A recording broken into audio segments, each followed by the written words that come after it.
অনেক সময় আমাদের বাসা, অফিস কিংবা ছোট নেটওয়ার্ক সেটআপে একটি রাউটার দিয়ে সঠিকভাবে কভারেজ করা যায় না। তখন আমরা চাই একই ইন্টারনেট লাইনকে একাধিক রাউটার দিয়ে শেয়ার করতে। আর এক্ষেত্রে সবচেয়ে সহজ আর সঠিক উপায় হচ্ছে router to router LAN cable connection করা। রাউটার থেকে রাউটারের ল্যান কেবল কানেকশন করার প্রধানত দুটি পদ্ধতি রয়েছে। প্রথমত, প্রাইমারি রাউটারের ল্যান পোর্ট থেকে সেকেন্ডারি রাউটারের ল্যান পোর্টে কেবল কানেকশন করা, এবং দ্বিতীয় পদ্ধতি হচ্ছে প্রাইমারি রাউটারের ল্যান পোর্টের সাথে সেকেন্ডারি রাউটারের ওয়ান পোর্টের কানেকশন করা। আজকের ভিডিওটিতে আমরা দেখাবো কিভাবে রাউটার টু রাউটার ল্যান কেবল ব্যবহার করে কানেকশন করা যায়।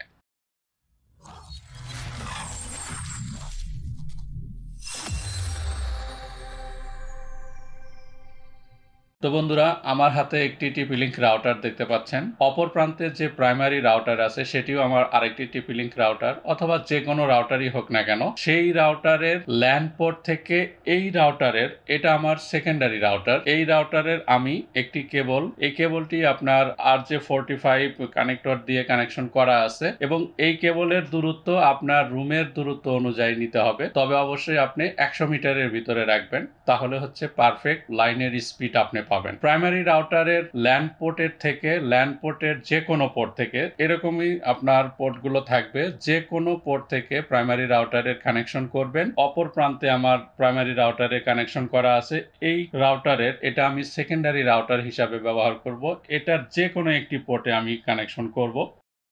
আপনাকে মাথায় রাখতে হবে অবশ্যই অন পোর্টে করবেন না। অন পোর্টে কানেকশন করেও আপনি কনফিগারেশন করা যাবে, বাট সেক্ষেত্রে কিছুটা প্রবলেম ফেস করতে পারেন। প্রাইমারি রাউটারের মেমোরি অনেক সময় ফুল হয়ে যায়, রাউটার অনেক সময় হ্যাং করে। তো সেক্ষেত্রে আপনার পারফেক্ট যে কনফিগারেশন সেটা হচ্ছে ল্যান টু ল্যানে কানেকশন করা, অর্থাৎ প্রাইমারি রাউটারের ল্যান পোর্ট থেকে সেকেন্ডারি রাউটারের ল্যান পোর্টে কানেকশন করা। এখন আপনি অন্য যে কোনো একটি কেবল দিয়ে বাকি যে কোনো পোর্ট থেকে ল্যাপটপ, ডেস্কটপ কম্পিউটারের সাথে কানেকশন করে কনফিগারেশনটা করতে পারে। তবে অবশ্যই কনফিগারেশন করার আগে প্রথমে এই সেকেন্ডারি রাউটারকে আপনি রিসেট করে নেবেন, কারণ যদি আপনার এই সেকেন্ডারি রাউটার পুরাতন কোনো রাউটার হয়ে থাকে তাহলে কোনো না কোনো কনফিগারেশন ভিতরে করা থাকে। তো সেক্ষেত্রে আপনি যদি রিসেট করে নেন তাহলে কিন্তু সেটা বাই ডিফল্ট মোডে চলে যাবে। তো সেক্ষেত্রে আপনার তখন কনফিগারেশন করতে সুবিধা হবে। তো চলুন রিসেট করবেন কিভাবে সেটা নিয়ে আমার চ্যানেলে আরেকটি ভিডিও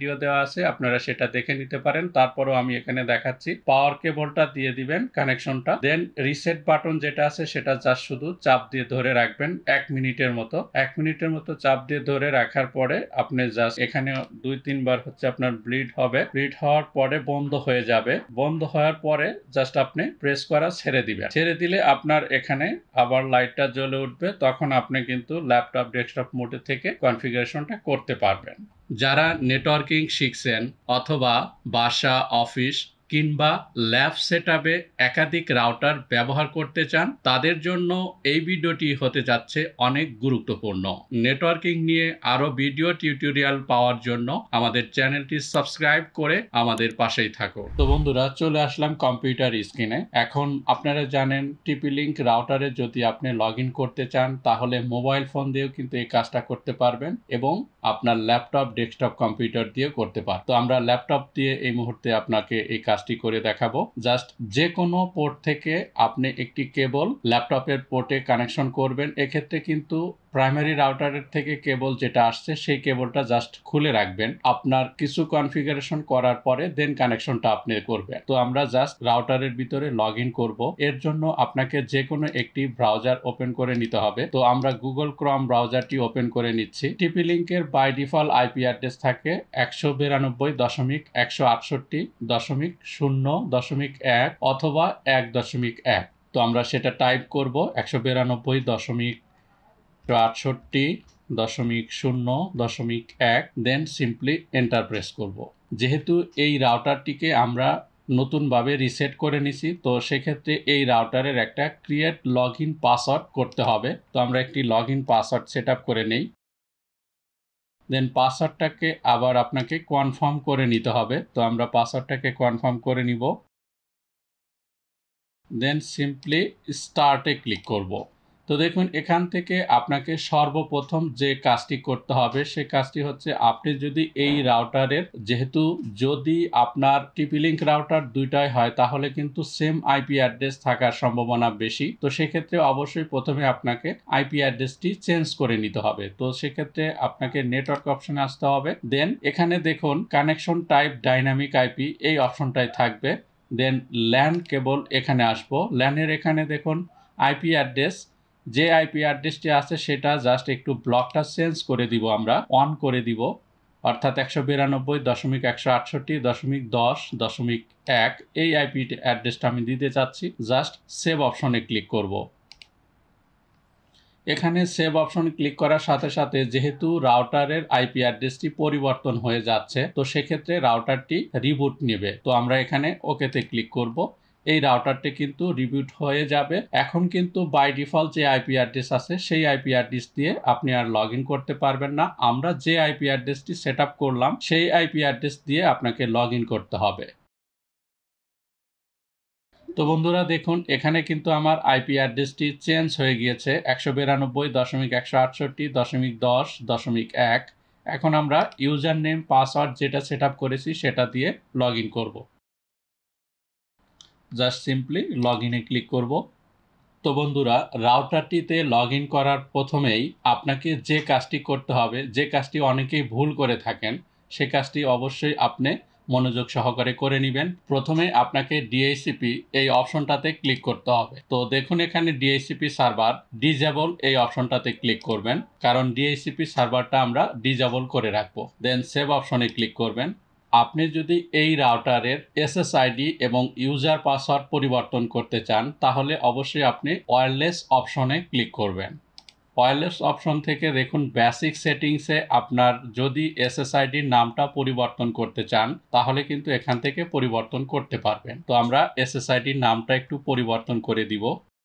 দেন সেভ অপশনে ক্লিক করব। প্রতিটা কাজ করার পরেই কিন্তু আপনাকে সেভ অপশনে ক্লিক করতে হবে। তো আমি এসএসআইডির নামটা পরিবর্তন করলাম। এখন যদি আমি পাসওয়ার্ড সেট আপ করতে চাই, অর্থাৎ মোবাইলে অথবা অন্য কোনো ডিভাইসে যখন আপনি ওয়্যারলেসের মাধ্যমে কানেক্ট করবেন তখন কিন্তু আপনার একটা পাসওয়ার্ড চাবে, সেই পাসওয়ার্ডটা আপনাকে সেট আপ করে নিতে হবে। ওয়্যারলেস সিকিউরিটিতে ক্লিক করব। দেন এখানে বাই ডিফল্ট যে পাসওয়ার্ডটা আছে আমরা এই পাসওয়ার্ডটা পরিবর্তন করে নিব। আপনি আপনার ইচ্ছা মতো এখানে পাসওয়ার্ডটা পরিবর্তন করে নেবেন। তো দেন সিম্পলি নিচে সেভ অপশনে ক্লিক করবেন।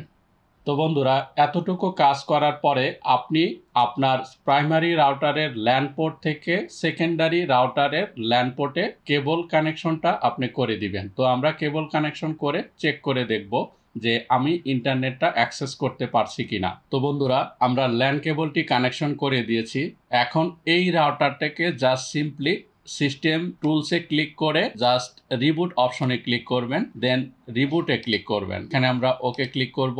রিবুট হওয়ার পরে এই রাউটারটি থেকে আপনি ইন্টারনেট অ্যাক্সেস করতে পারবেন, অর্থাৎ আপনার এক রুম থেকে অন্য রুমে এই সেকেন্ডারি রাউটারের ওয়্যারলেসের মাধ্যমে আমরা ইন্টারনেট অ্যাক্সেস করতে পারবো এবং যে কোনো ল্যান কেবল দিয়েও আমরা ইন্টারনেট অ্যাক্সেস করতে পারবো। তো বন্ধুরা দেখুন অলরেডি কিন্তু আমার যেহেতু ল্যাপটপের সাথে অন্য আরেকটা ল্যান কেবলের সাথে কানেক্টেড করা ছিল, অলরেডি কিন্তু আমি এখানে ইন্টারনেটটা অ্যাক্সেস করতে পারছি। তো আমরা যে কোনো একটি ব্রাউজার ওপেন করে দেখব, ব্রাউজারের যে কোনো একটা সাইটে ঢুকবো, জাস্ট ইউটিউবে ক্লিক করি। তো দেখুন আমি যে কোনো একটি ভিডিও যদি প্লে করতে চাই তো দেখুন আমি কিন্তু ইন্টারনেটটা অ্যাক্সেস করতে পারছি। এখন আমি যদি ওয়াইফাইটা চেক করতে চাই অর্থাৎ এসএসআইডি চেক করতে চাই সেটাও কিন্তু আমরা এখান থেকে করতে পারবো। সেক্ষেত্রে আমার ল্যাপটপে যদি আমরা ল্যান কেবলটি ডিসকানেক্ট করে দেই সেক্ষেত্রে কিন্তু কানেকশন করতে পারবো। দেখুন এখানে টিপি লিঙ্ক 111 এইটা আমার এসএসআইডি ছিল। আমি জাস্ট সিম্পলি ল্যান কেবলটা খুলে দিব ল্যাপটপ থেকে। দেন এখন আমরা এখানে টিপি লিঙ্ক 111 এইটাতে ক্লিক করব। দেন কানেকশনে ক্লিক করব। এখানে যে পাসওয়ার্ডটি আপনি দিয়েছেন এসএসআইডির জন্য সেই পাসওয়ার্ডটি দিয়ে আপনি টাইপ করবেন। জাস্ট সিম্পলি নেক্সটে ক্লিক করব।